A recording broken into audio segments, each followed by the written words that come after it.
जी बिल्कुल, वाक़ई में देखिए जिस प्रकार से आम आदमी पार्टी के तमाम नेता इस वक्त जेल में हैं और लगातार वो इस छूटने का प्रयास कर रहे हैं, उनकी ज़मानत याचिका को खारिज कर दिया जाता है और ईडी के लिए जो वो याचिका देते हैं उसको भी खारिज कर दिया। तो कहीं न कहीं आम आदमी पार्टी के लिए जो मुश्किलें हैं वो लगातार बढ़ती हुई नज़र आ रही हैं। उसके घर ईडी सीबीआई आती है और ये बात पूरा का पूरा विपक्ष कहता हुआ नजर आ रहा है, क्योंकि इसके सबूत यहाँ पर सामने निकल करके सामने आ रहे हैं। क्योंकि एक से दो घटना आप नकार सकते हैं, लेकिन जब लगातार ऐसी घटना होती है और वो भी उन राज्यों में जहां चुनाव होने वाले हैं, तो अपने आप देखिए यहाँ पर कहीं ना कहीं सवाल उठते हैं। ये कहीं ना कहीं सवाल खड़ा करता है कि क्या वाकई यहाँ पर ईडी अधिकारियों का इस्तेमाल किया जा रहा है? क्या केंद्र सरकार अपने फायदे के लिए अब इन सरकारी एजेंसियों को आगे कर रही है? नमस्कार, आप देख रहे हैं नेक्स्ट 9 आवाज। मैं हूं आपके साथ सिराज। संजय सिंह ये वो नाम है जो आम आदमी पार्टी की धड़कनें तेज कर रही है। आपको बता दें कि संजय सिंह और मनीष सिसोदिया की मुश्किलें लगातार बढ़ती जा रही है। आपको बता दें कि दिल्ली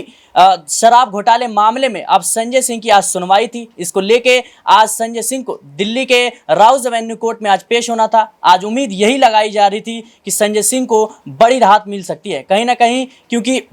ईडी जो है वो संजय सिंह के खिलाफ कुछ ठोस सबूत जो है वो पेश नहीं कर पा रही थी। ऐसे में उम्मीद यही थी कि संजय सिंह को राहत मिल सकती है, लेकिन जो है अब कोर्ट ने संजय सिंह को बड़ा झटका दिया है। आपको बता दें कि 10 नवंबर तक के लिए अब जो है रिमांड पे भेज दिया है और आज दिल्ली के राउज एवेन्यू कोर्ट में उनकी सुनवाई थी, जहां पे 10 नवंबर तक के लिए उनको रिमांड में भेजा गया। ऐसे में देखा जा रहा है कि लगातार जैसे जैसे संजय सिंह की रिमांड बढ़ती जा रही है, ऐसे में मनीष सिसोदिया को करीबन लगभग 250 दिन हो चुके हैं मनीष सिसोदिया को इसी शराब घोटाले मामले में, लेकिन अभी तक जो है उनको सुप्रीम कोर्ट से या हाई कोर्ट से भी उनको कोई भी राहत नहीं मिली है। अब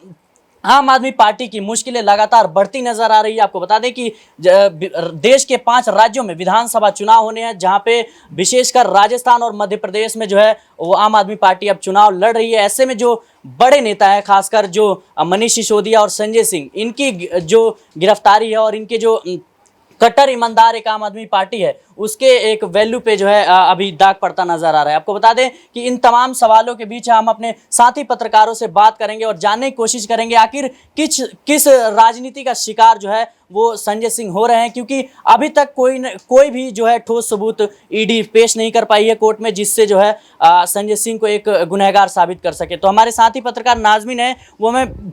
बताएंगे कि आपको क्या लगता है किस तरीके से अब लगातार जो है ईडी रिमांड की ना मांग करती है और कोर्ट जो है लगातार बढ़ाता जा रहा है डेट, और ऐसे में जो है कोई भी सबूत जो है अभी नहीं मिला है जिससे वो गुनहगार साबित हो सके। तो लगातार जो ये चीज़ें हो रही हैं, लगातार उनको राहत की उम्मीद जैसे आज जताई जा रही थी, आज उम्मीद थी लेकिन नहीं मिली। इसके पीछे की राजनीति क्या हो सकती है? देखिए, राजनीति सिर्फ यहाँ पर आप इस तरीके से देख सकते हैं कि चुनाव में आम आदमी पार्टी का अस्तित्व ना रहे या दिल्ली से पूरी तरह से सुपड़ा साफ आम आदमी पार्टी का हो जाए, यही कोशिशें की जा रही हैं। जैसे कि पहले भी कहा गया है कि चुनाव नज़दीक हैं और दिल्ली में भी जब विधानसभा चुनाव होंगे तो आम आदमी पार्टी इतनी काबिल फिर से ना हो जाए, इतनी ताकतवर फिर से ना हो जाए कि चौथी बार यहाँ पर मुख्यमंत्री बन जाए। तो पहले से ही तैयारियाँ की जा रही हैं कि लोकसभा चुनाव आ रहा है, उसमें PM चेहरे के रूप में ना उतर जाएं या फिर आने वाले विधानसभा चुनाव में ना उतर जाएं। तो ये सारी कोशिशें अभी से की जा रही है कि अरविंद केजरीवाल एक तरीके से उनकी पूरी पार्टी के एक एक नेताओं को चुना जा रहा है, कोर्ट में डाला जा रहा है, जेल में डाला जा रहा है और कोर्ट में यहाँ पर देखा जाता है सुनवाई होती है, राहत नहीं मिलती है। तो ये सारी कोशिशें इस वजह से की जा रही है, एक राजनीतिक एजेंडे की वजह से की जा रही हैं। लेकिन दूसरी तरफ आप जो यहाँ पर बात कह रहे हैं कि आखिरकार ईडी सबूत क्यों नहीं पेश कर पाता है, यहाँ तो कोर्ट में भी तो यही दलील देते हुए नजर आए थे ईडी अधिकारी कि यहाँ पर संजय सिंह कोऑपरेट नहीं कर रहे हैं, संजय सिंह सवालों के जवाब नहीं दे रहे हैं, संजय सिंह के पास जो फोन है उसकी डिटेल वो नहीं बता रहे हैं। सिर्फ इतनी ही बातें वो कहते हुए नजर आते हैं, लेकिन सबूत कोर्ट में अभी तक पेश नहीं किए गए। उसके बावजूद यहाँ पर अब 10 नवंबर के लिए यहाँ पर न्यायिक हिरासत उनकी बढ़ा दी जाती है, जो कहीं ना कहीं सोचने वाली बात आती है कि आखिरकार आज राहत मिलनी चाहिए थी, लेकिन राहत ना मिलके उन्हें एक तरीके से झटका लगता है। वहीं एक और बात कही जाए तो ईडी अधिकारियों को कोर्ट की तरफ से ये कहा गया था कि सबूत नहीं तो किस बिना पर आप किसी नेता को गिरफ्तार कर सकते हैं। यहाँ पर ईडी अधिकारियों ने ये भी कहा था कि पूरी पार्टी को आरोपी सिद्ध करना है, यहाँ पर सबूत नहीं और पूरी पार्टी को आरोपी सिद्ध करने पर तुले हुए थे, जो कहीं ना कहीं ये दिखाता है कि ईडी अधिकारी के पक्ष में क्यों फैसला आ रहा है। यहाँ पर तो संजय सिंह के पक्ष में फैसला आना चाहिए था, क्योंकि संजय सिंह बकायदा यहाँ पर ये कह रहे हैं कि ईडी अधिकारियों के पास सबूत नहीं है। तो जो फैसला है, और हम कोर्ट के फैसले पर कुछ कह नहीं सकते, लेकिन जिस तरीके से संजय सिंह को राहत नहीं मिल रही है, ये कहीं ना कहीं सवाल खड़ा करता है कि क्या वाकई यहाँ पर ईडी अधिकारियों का इस्तेमाल किया जा रहा है, क्या केंद्र सरकार अपने फायदे के लिए अब इन सरकारी एजेंसियों को आगे कर रही है। जी, जैसा कि हमारे पत्रकार ने बताया कि किस तरीके से अगर कोर्ट के फैसले पे सवाल ना भी करें, फिर भी जो है बिना सबूत के लगातार जो है रिमांड की मांग करती है ईडी, और ऐसे में वो ईडी दावा करती है कि इसमें जो है संजय सिंह ये आखिरी नेता नहीं है, पूरी आम आदमी पार्टी जो है दिल्ली शराब घोटाला नीति है, इसमें पूरे घोटाले में शामिल है। ऐसे में सवाल उठता है कि अगर पूरी पार्टी अगर इसमें सम्मिलित है तो फिर सबूत कहाँ है। सिर्फ गवाहों के बिहाफ पे अगर किसी को इतने दिनों के लिए रिमांड पे रखा जाता है, ये कहाँ तक उचित है। हमारे साथ ही पत्रकार आकाश से सवाल रहेगा कि किस तरीके से जो है अभी देख रहे हैं कि संजय सिंह को आज जो उम्मीद मिलनी थी, लेकिन जो है अभी उनको 10 नवंबर तक के लिए उनकी रिमांड जो है वो बढ़ा दी गई है। ऐसे में जो है अब सवाल ये उठ रहे हैं कि उधर मनीष सिसोदिया की भी जो है राहत की कोई उम्मीद नहीं है। वहाँ पे सुप्रीम कोर्ट में उनकी जमानत पे सुनवाई होनी थी, लेकिन जो है उसको पूरी तरीके से दिल्ली हाई कोर्ट ने जो है रोक लगा दी। ऐसे में आप किस तरीके से देखते हैं कि अरविंद केजरीवाल कहीं ना कहीं जो विधानसभा चुनाव है उसमें कमजोर पड़ते नजर आ रहे हैं। जी बिल्कुल, वाकई में देखिए जिस प्रकार से आम आदमी पार्टी के तमाम नेता इस वक्त जेल में हैं और लगातार वो इस छूटने का प्रयास कर रहे हैं, उनकी जमानत याचिका को खारिज कर दिया जाता है और ईडी के लिए जो वो याचिका देते हैं उसको भी खारिज कर दिया। तो कहीं ना कहीं आम आदमी पार्टी के लिए जो मुश्किलें हैं वो लगातार बढ़ती हुई नजर आ रही हैं, क्योंकि अभी विधानसभा चुनाव आने वाला है और ऐसे में आम आदमी पार्टी शुरुआत से एक उभरी हुई पार्टी की तरह नजर आ रही थी। ऐसे में आम आदमी पार्टी को एक बड़ा झटका लगा है, क्योंकि इनके जो बड़े दावेदार उम्मीदवार थे, या ये कहे कि उनको जो बड़े नेता थे वो जेल में, और ऐसे में आम आदमी पार्टी आखिरकार चुनाव प्रचार कैसे करेगी। वो अपने नेताओं पर फोकस करेगी, वो चुनाव प्रचार पर फोकस करेगी। तो ये कहीं ना कहीं उलझने वाली बात है और लगातार संजय सिंह की जो मुश्किलें हैं वो